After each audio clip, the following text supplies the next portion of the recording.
Fala, galera! Tudo bom, pessoal? Como é que vocês estão? Espero que todo mundo esteja bem. Gente, então, dando prosseguimento aos nossos conteúdos de língua portuguesa, em especial para o concurso de Cachoeira do Sul e o concurso de Restinga Seca, quero trazer para vocês novamente uma questão muito recente, pessoal, a questão que tem menos de 2 semanas, tá? Então, agora nessa reta final, principalmente para o concurso de Cachoeira do Sul, eu vou tentar trazer sempre questões atuais, tá? Então, estou dizendo atual, pessoal, questão talvez de 7 dias, questão talvez de 14 dias no máximo, tá?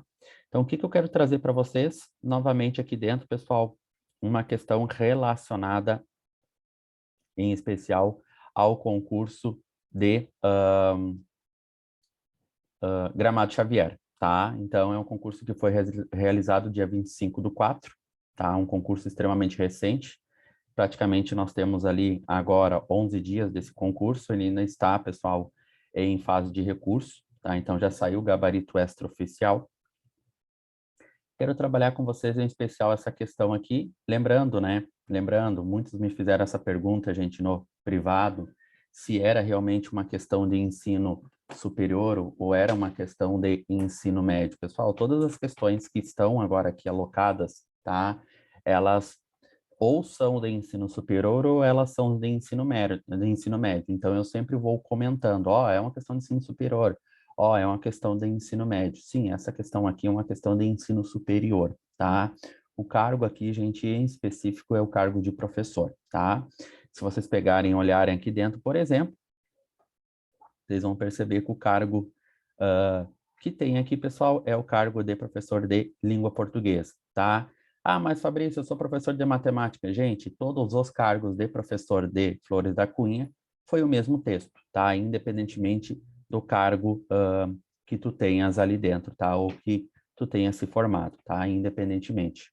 Claro, obviamente, psicologia, nutrição, enfim, aí, obviamente, é correspondente ao cargo que a pessoa fez a inscrição, tá? Mas os cargos em si na área da educação foi a mesma prova, independentemente do cargo. Evidentemente, né, gente, conhecimentos específicos aí é para cada cargo, tá? Pessoal, o que que acontece aqui dentro? Olhem para cá essa questão agora. Questão extremamente importante, tá? Alguns alunos nessa questão aqui, infelizmente, erraram, tá? Então, eu tenho alguns alunos que fizeram a divisão silábica de maneira incorreta, tá? Não cuidaram alguns pressupostos que tem aqui dentro. Então, vamos lá, gente. Considerando a palavra mediador, analise as assertivas a seguir e assinale V se verdadeiras ou F se falsas. Pessoal, como é que eu faço a divisão silábica de mediador? Olha aqui. Dor, desse jeito. Mas, Fabrício, eu fiz a divisão silábica assim, mediador, desse jeito.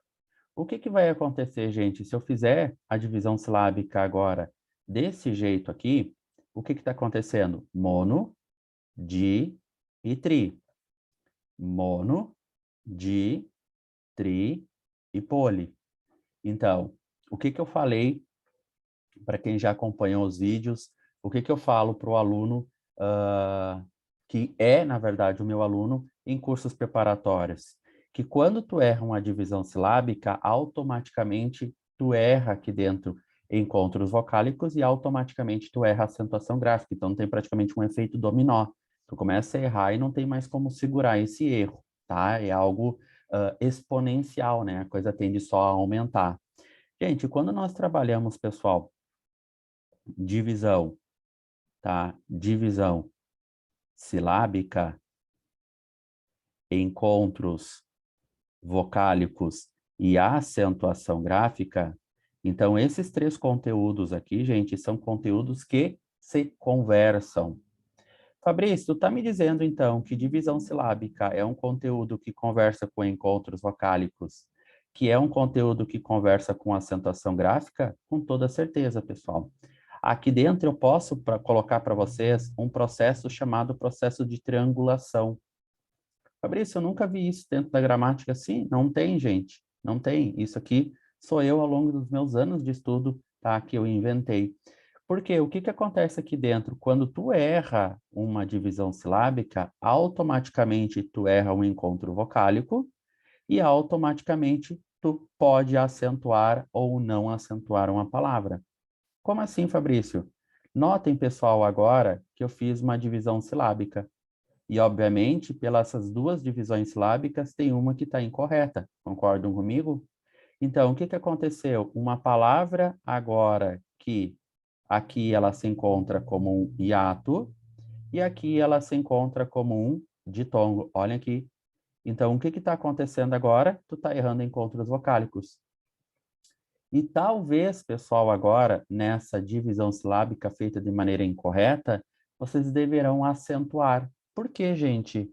Por que que eu devo acentuar, então? Porque sim, se era uma trissílaba, agora ela passa a ser uma polissílaba.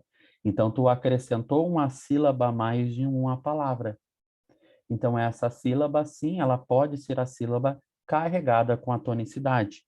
Obviamente, né? Porque aí tu vai analisar não 3 vezes, uma monoditrito vai avaliar 4 vezes, porque aí ela passa a ser uma polissílaba.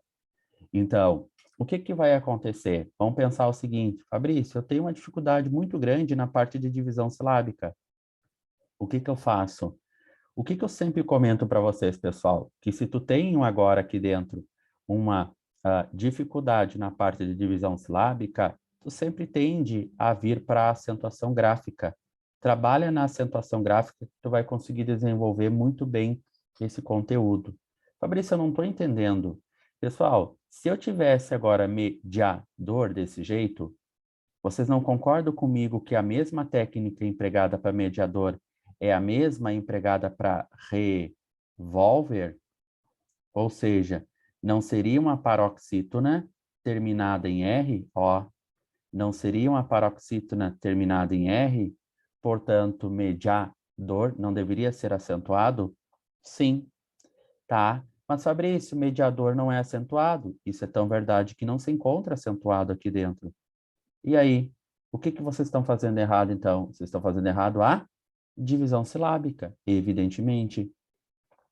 Fabrício, tu está me dizendo, então, que eu posso não saber divisão silábica e me apegar agora aqui dentro à acentuação gráfica? Estou dizendo isso.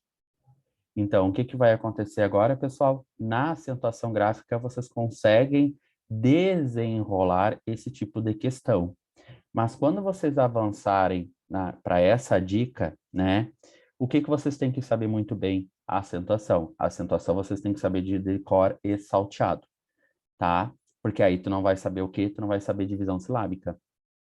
Então, Fabrício, mediador, será que ela seria uma paroxítona? Será que agora mudou? Pessoal, se for ainda uma paroxítona aqui dentro, não é uma paroxítona terminada em R, e vocês não têm lá na regra de acentuação das paroxítonas, as paroxítonas acentuadas terminadas em R, X, N, L, então ela, por óbvio, ela deveria ser acentuada. Ela não é. Mediador não é acentuado. Mas, Fabrício, então ela é uma proparoxítona? Gente, proparoxítonas são todas acentuadas e ela não é. Então, onde é que encontra a tonicidade? A tonicidade dessa palavra só pode ser encontrada aqui, gente. Só pode ser encontrada aqui, pessoal. Aqui. Então, o que que vai acontecer agora, gente? Vai acontecer o seguinte, que ela é, sim, indiscutivelmente uma oxítona.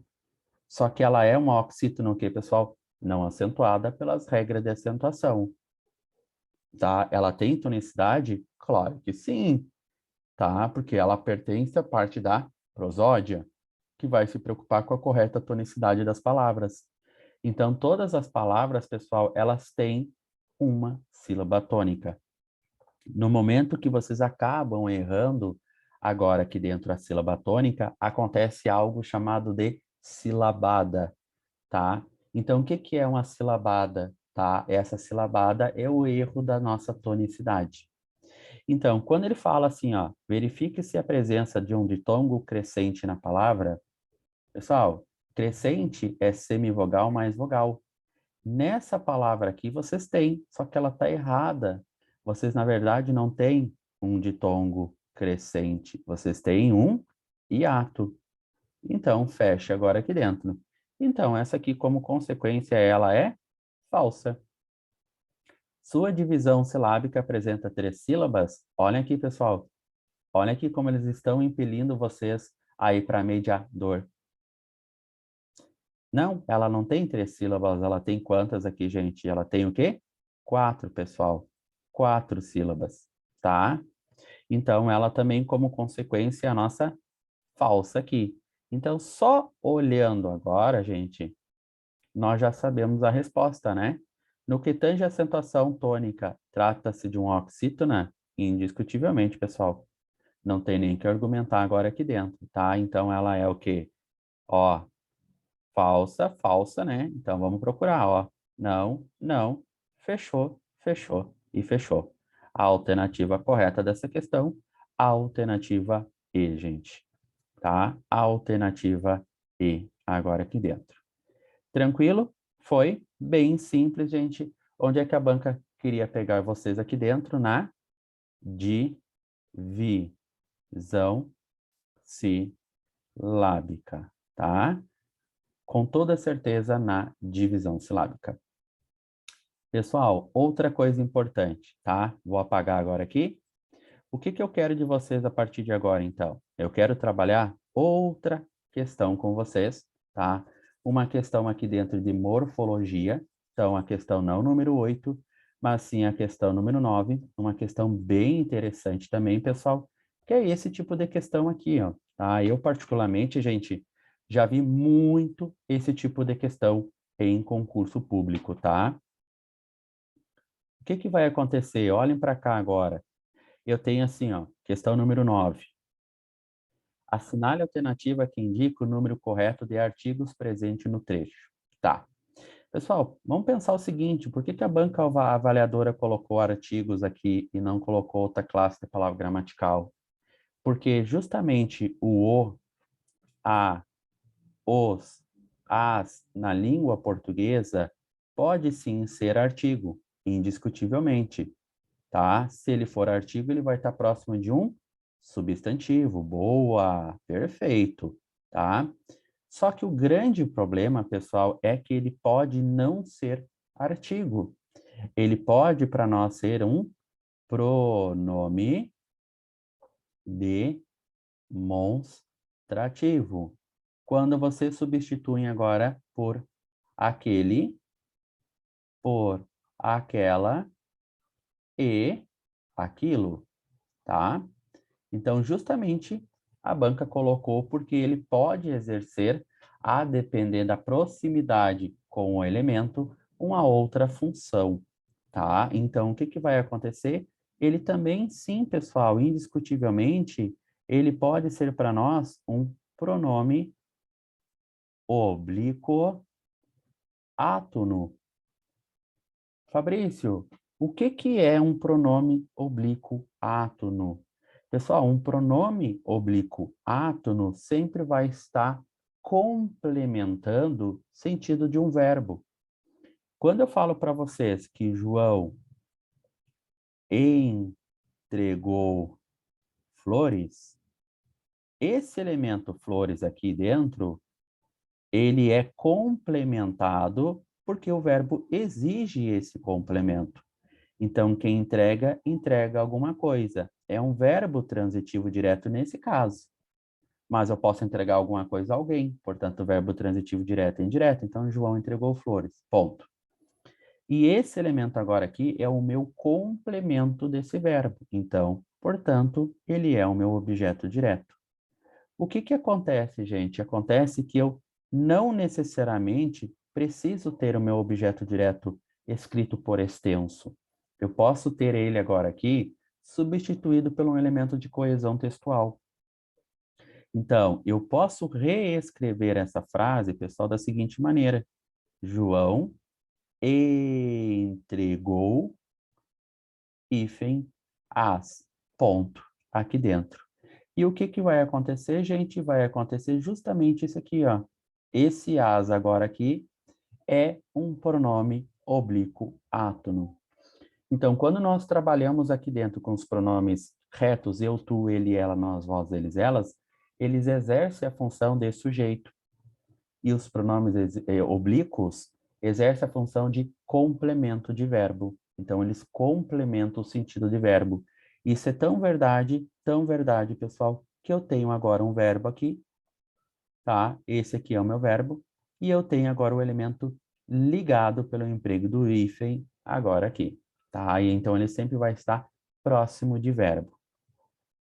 Fabrício, e o pronome demonstrativo, como é que eu sei? Pessoal, o pronome demonstrativo é simplesmente trocar o suposto as, os, as, a, o, né? Que teoricamente supostos artigos, por aquele, aquela e aquilo. Então, olhem para cá, gente.